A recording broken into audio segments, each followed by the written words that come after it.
Happy New Year, everyone, and 2025, here we go. So in this, my obvious first video of the year, I'd like to use it as a period of reflection and looking back at some of our key observations and the dynamics that we have witnessed in the rare collectibles market in the year just past. And I'd also like to use this as an opportunity to look forward to what we expect to see in the year ahead in the market of rare collectibles. So in the year just past, the biggest event for us personally was that we became recognised as the largest privately owned collectibles dealer in the world, which is obviously something we're very proud of. And I think that the extent of our buying in the past year is testament to our personal belief in the market for rare collectibles and what we're buying for our balance sheet for the long term as an investment, but also to sell to our clients. It just shows our confidence in the market. And we now have over £50 million worth of rare, top quality collectibles available. So the year just passed, I guess it's been another miserable one with worldwide economic instability, war, we've had questionable politics, climate change, and I'd say seismic changes in society.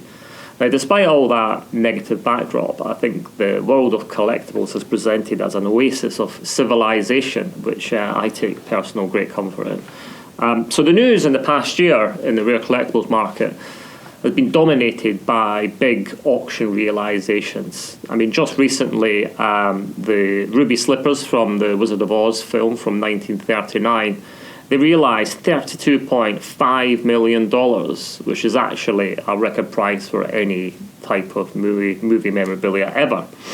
We also saw Steve McQueen's watch from one of two that he wore on the film Le Mans, and that sold for $1.4 million. Now, the interesting point with this one is that was actually purchased by a mechanic on the set of the movie for just $40, which shows you the kind of dramatic returns you can make in rare collectibles if you get in very early.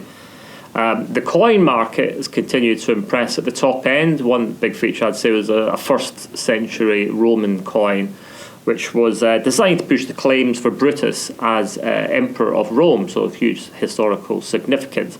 And that realised just under €2 million, which was double the auction estimate. So, I mean, looking back, I'd say the biggest thing that I've observed in the past year in the market, a new dynamic, has been the influence of major museums buying at auction and competing against collectors. And I think that's probably the biggest market catalyst we're seeing in rare collectibles right now. We're seeing an unprecedented increase in the number of new museums. There's 4 new museums opening every day, apparently. The British Museum spent £109 million last year on new acquisitions. So, I mean, what that means is many of the rarest historical collectibles are getting taken out of the market by these museums, which leaves less available for private collectors to purchase. But the influence of this competition is pushing prices up. And there's a thing that these museums have a benefit above a normal buyer auction is that a lot of them have signed up deals with the major auction houses whereby they have a bid that they plan to make at an auction on an item they want to secure for the museum. And if they win that at their bid, then they're happy.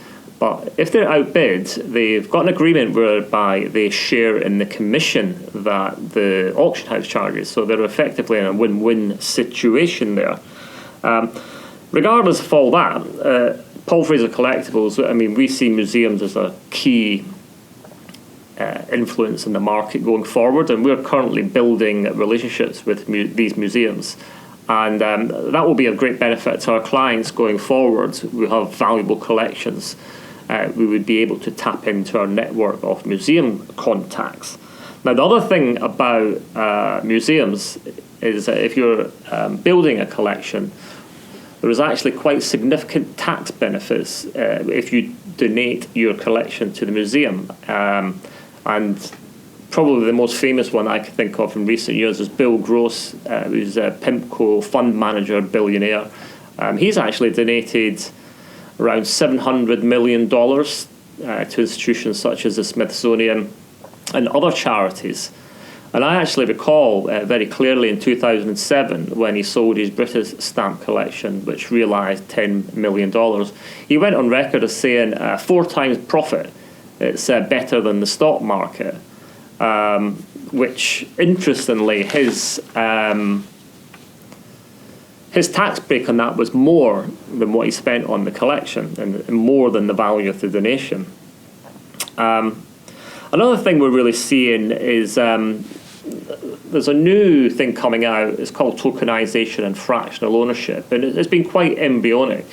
But I'd say in the past year, I've seen it starting to have an influence on the market. They're really buying into the market, and some of these companies are becoming quite large businesses. What I found interesting, though, is this has attracted an entirely new demographic to the market. This is younger buyers. Most of the people buying fractions and tokens are in their 20s and 30s.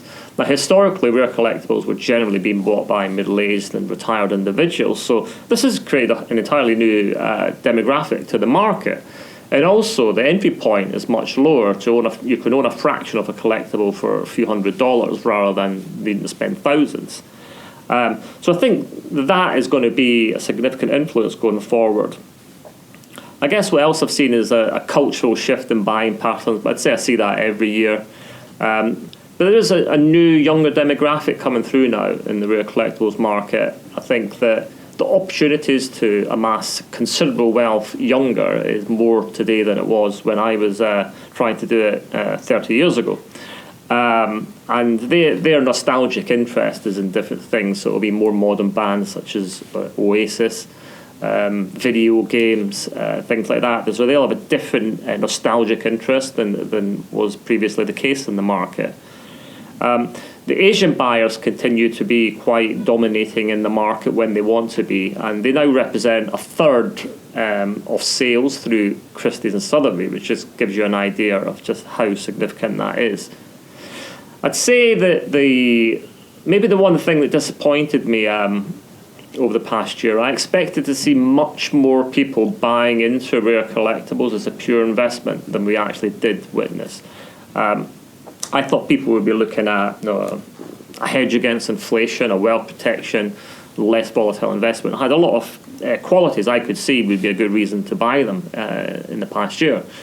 Reflecting on that, I think there's a simple fact that the wealth management industry, since 2008, have been increasingly strangled by regulations, and to the point where they couldn't consider buying rare collectibles or recommending them to their clients. So that's never going to happen. But private investors maybe have been frozen in fear over the past year, just with too much uncertainty in the world, and that's quite a common thing you see in investment, really, where people do nothing when they're particularly concerned. But there's been one exception, really. We have had a benefit and seen in the past year, which is the ultra wealthy. And they've been approaching us, interested in buying top-end rare collectibles. And I'd say they are probably less interested in whether it will go up in value, but they're much more motivated by the fact it's a portable, tangible asset, non-stamps or coins, which they think they can use as an effective alternative currency. So they're thinking along the lines of, if your assets were frozen by a rogue government, war, or cyber attack, you would still have these tangible assets that you could take anywhere in the world and turn into cash and have access to funds. Our biggest area is actually in rare postage stamps, and in particular British postage stamps. Interestingly, there was a study published by HSBC which reported that rare British stamps have went up in value on average by 13% per annum since 1991, which I found that quite interesting because certainly over the past 7 years the values of rare British postage stamps have fallen in value. But interestingly, a major auction house in London just published their post-sale results recently, and they said that they were surprised by the resilience that the British stamp market is showing right now, and they said a number of the realisations were considerably above recent realisations, which suggests that prices are rising for rare British stamps again. And when you couple that with, I can witness firsthand that the most renowned, long-standing dealers in the market that have been doing this for 50 years, some of them, they're big buyers of British stamps right now. I think they recognise it as a value investment, as do we. So we have great confidence in the future for the rare British stamp market going forward. So I think, looking forward, the big dynamics which are going to be influencing the market this year, I think we're going to see much more of an influence from the museums and these tokenization fractional ownership businesses, because they're going to be competing against collectors to buy the best things. So the prices are going to go up as a result. But it's also the factor of these items getting taken out of the market permanently diminishes the supply forever, which will have an inherent impact on the market and prices. I do think actually this year we will see more people using rare collectibles as an investment. I think that is likely because generally people do not remain frozen in fear forever. There's a period of time where they reflect and decide they must start to manage their wealth and consider what they can do.